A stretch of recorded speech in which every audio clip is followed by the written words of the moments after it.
Hi, welcome to my channel, Danette Gets Creative. Here I am with an exciting new series. I'm going to call it Whimsical Wonders, where I'm going to create a fairy garden, fairy village, some fairy houses. So what I'm doing right here is I've created a leaf, and if you saw what I measured there, it was 5 inches by 2 inches. And what I did is I went in with some gold embroidery thread and I stitched the vines and the details. And then I added pipe cleaner on the back so that I can bend it and shape it. So I've created 5 leaves. There you go. 4 I've put the pipe cleaner on, and now I just want to show you. I just couched down the pipe cleaner with just a similar green to the leaf. So my intention is to make different fairy houses.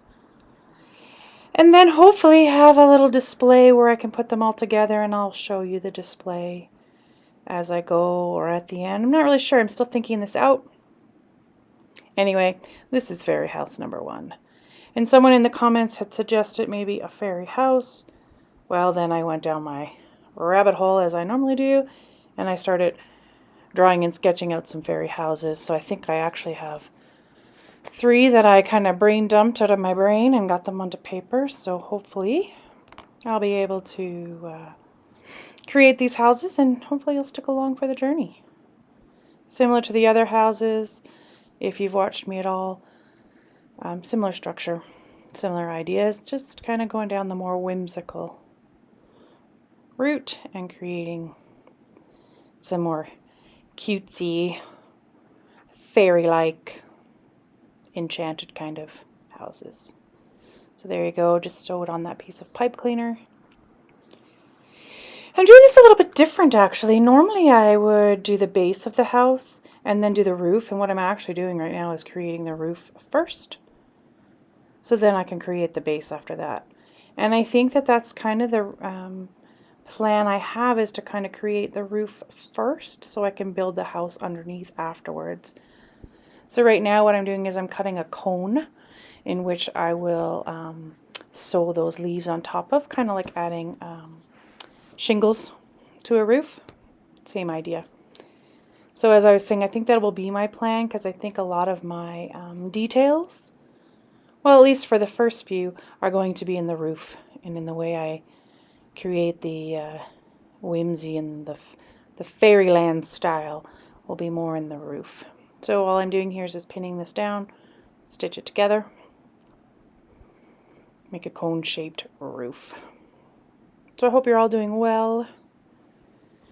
It's summer here, super hot. Probably can hear the fan running in the background. Hopefully it's not bothering you. Not sure what season it is where you are, but I hope you're enjoying whatever season it is. Hopefully you're getting some stitching in. There's a little bit of glue on my needle there, causing me some grief.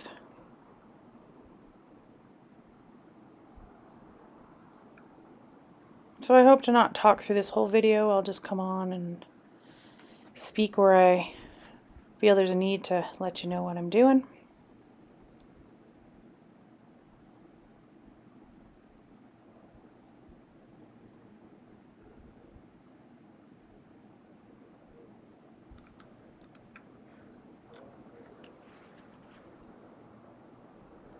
I think for most of these houses I'm going to use a felt base and use felt underneath some of the fabric, again just to make it a little more secure, a little more stable. And I just grabbed a bunch of felt actually from the dollar store, just little 6x6 pieces, because really you don't need terribly big pieces. So I grabbed some 6x6 squares, maybe they're 8x8, not sure, but they're not overly big. And this way I got a variety of colors, and I can use little bits and pieces as needed. So you'll see a lot of felt being used. So what I'm going to do is I'm going to attach my leaves at the top, equally spacing them out so that they kind of cover the whole green cone. And then I am going to attach them at the bottom too. So for right now, I'm only attaching them at the top. Then I will attach them at the bottom as we get moving along here. And I am going to use the pipe cleaners later as the actual top to my roof, which you'll see me complete later. And I'll knot it up there. There we go. So that's 3. I kind of just spaced them out. And now I'm going to go in and add the last 2. So if you remember, I had 5. Just make sure they're covering all the base that's below.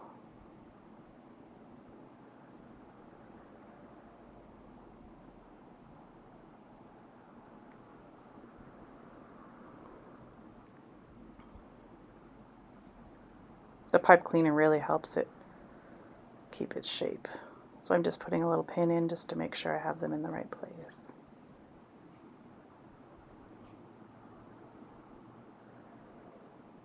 And as I said, I'll come back later and stitch them at the bottom.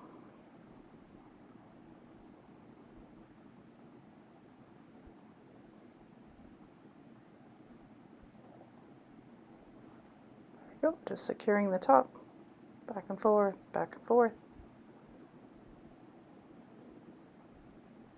Perfect. I twist the top all together. Cut off that one little extra dark green bit that was there. Perfect. Just kind of shaping it, taking my pins out so I can secure the bottom. How cute is that?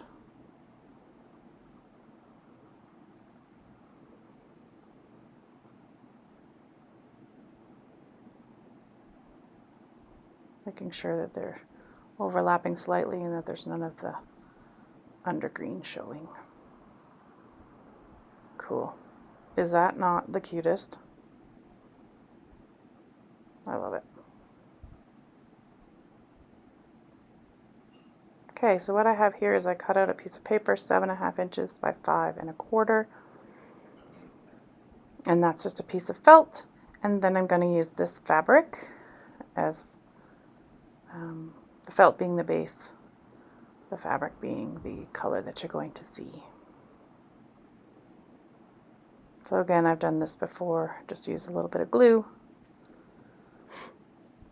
attach the fabric to the felt, and because I'm adding all the details on top of the fabric, like the door and the embellishments, I didn't feel a need to really stitch this down. So I cut right along the edge exactly. And then I'm going to leave about 1/4 inch longer on the edge just so that I can wrap it around later when I when I attach the sides together. So you'll see I just leave about 1/4 inch, maybe 1/2 inch. There we go. I'm going to start with the door. I'm going to use some red felt. Similar to some of the ideas that I've created before in my houses. There's my sketch.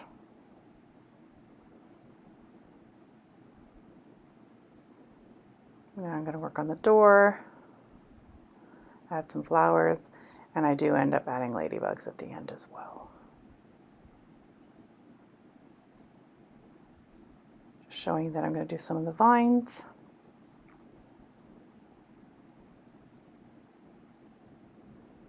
Trying to decide what red I want to use. Since I was doing ladybug, I figured that I would use a red. So maybe grab some stitching of your own, sit back, watch me embellish this house with a door and with some vines. The vines, I just used some green wool and some fancy green, I don't know what it's called, fancy green wool nonetheless. And then I add some little flowers, I add some beads, and then I put the whole house together.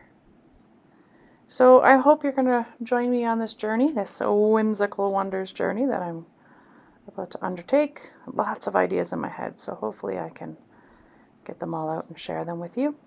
If you have any suggestions, please leave me a comment at the bottom. I love reading comments and suggestions.